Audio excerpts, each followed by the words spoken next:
So thank you, Speaker. Yes, I would like to make a few comments. And Senator Smith has already made some of them, but I might repeat some of them. Colleagues, let me begin by acknowledging that we find ourselves in very unusual times, which can be very unsettling. There is no higher priority for this chamber and for all parliamentarians than the health and safety of all Canadians. And the extraordinary circumstances that we find ourselves in have made the preventative measures we are taking today both prudent and necessary for the sake of the greater public good.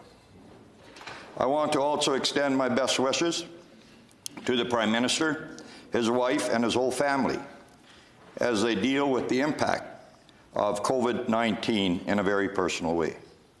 My thoughts, and I'm sure all of our thoughts and prayers, are with their whole family as they take the time and measures necessary to ensure their family's health. I know there are other parliamentarians who have self-isolated themselves as well, such as Jagmeet Singh, and I commend them for their decisions, and our thoughts and prayers are with them as well. And indeed with all Canadians who are being faced with challenges and uncertainty during this time. Colleagues, we will do all that is necessary under these circumstances. However, it must be noted that with respect to Bill C-4, this urgency could have been avoided. It is the government which is in control of the legislative agenda, and it is regrettable that they have not managed this bill better in order to allow Parliament the necessary time to properly review it. Hear, hear. I think we will all acknowledge how foundational our trading relationship with the United States is for Canada's economy. About 75% of all of Canada's global trade is conducted with just one country, the United States of America. Hundreds of thousands of Canadian jobs are dependent on trade with the United States. If we add Canada's trade with Mexico to the equation, we are looking at an even greater economic footprint, since Mexico also ranks among Canada's 5 most important trading partners.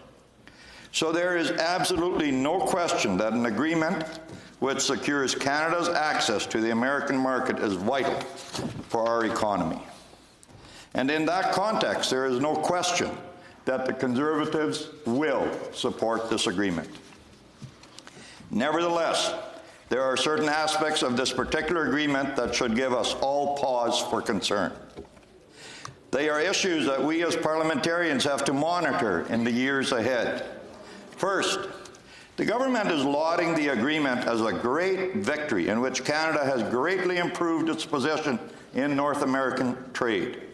It is not clear to me that this is supported by the evidence that we have heard.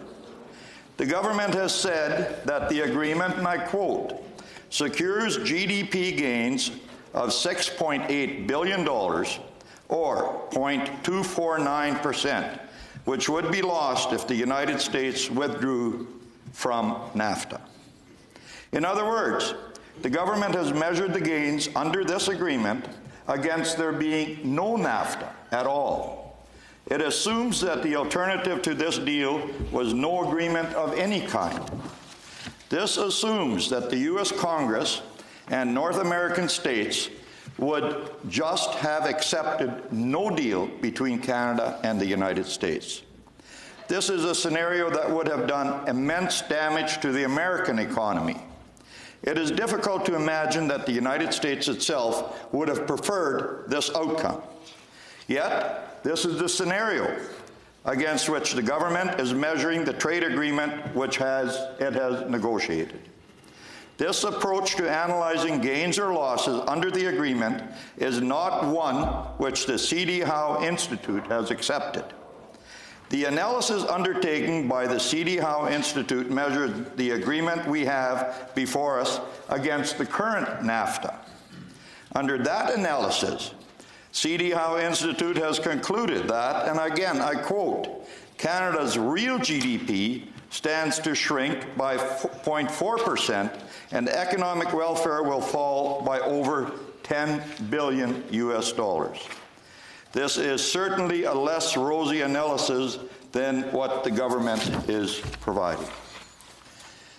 We are also aware that certain Canadian sectors will be facing challenges, perhaps significant challenges, under this agreement. The government has granted increased access to our dairy market to American producers. American producers who are heavily subsidized by the American federal government. The government made absolutely no gains in tackling the issue of American agricultural subsidies to their agricultural sector, yet significantly increased access has been granted to the Canadian market. Our farmers have yet to see the details of the support package which the government has promised to farmers, and that is extremely disappointing. Farmers require certainty like any other business. The government has known about the details of the agricultural provisions in this agreement that we now have for well over a year, and yet farmers still do not have the certainty that they need. That should make us all very concerned. In another area, it is very clear that our aluminum industry did not receive the same benefits under this agreement that our steel producers did. While North American source steel must be melted and poured, North America in order to qualify as regionally sourced steel, the same provisions were not adopted for aluminum. Our negotiators told us that Mexico simply would not support such a provision. But I think what is more telling is that the Americans did not support our position in this matter. Why did we fail to secure American support? This is where I am very concerned about our government's approach to these negotiations. There were several occasions when the Deputy Prime Minister made deliberate public statement against the current American president. On one occasion, during the middle of negotiations, she even attended a conference entitled "Taking on the Tyrant," where the American president was compared to several world dictators. I know that everyone has their own opinion of the current American administration, but for our lead minister to do this in the middle of the most highly sensitive negotiations that Canada could be engaged in was highly irresponsible. Doing that risked undermining Canadian interests. One cannot help but wonder if the strength of Canada's negotiating position suffered as a result. That's right. In my view, we should probably be relieved that we have an agreement, but I am not confident that we achieved the best result that we could have achieved. We also know that several of our key factors will face new challenges as a result of this agreement. These are challenges which I submit parliamentarians must monitor in the years ahead.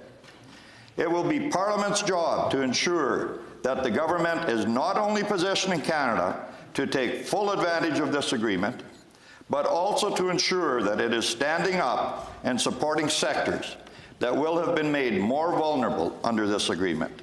Certainly, conservative senators will be doing that. I trust that all senators in this chamber will undertake to do that as well. Thank you. Hear, hear.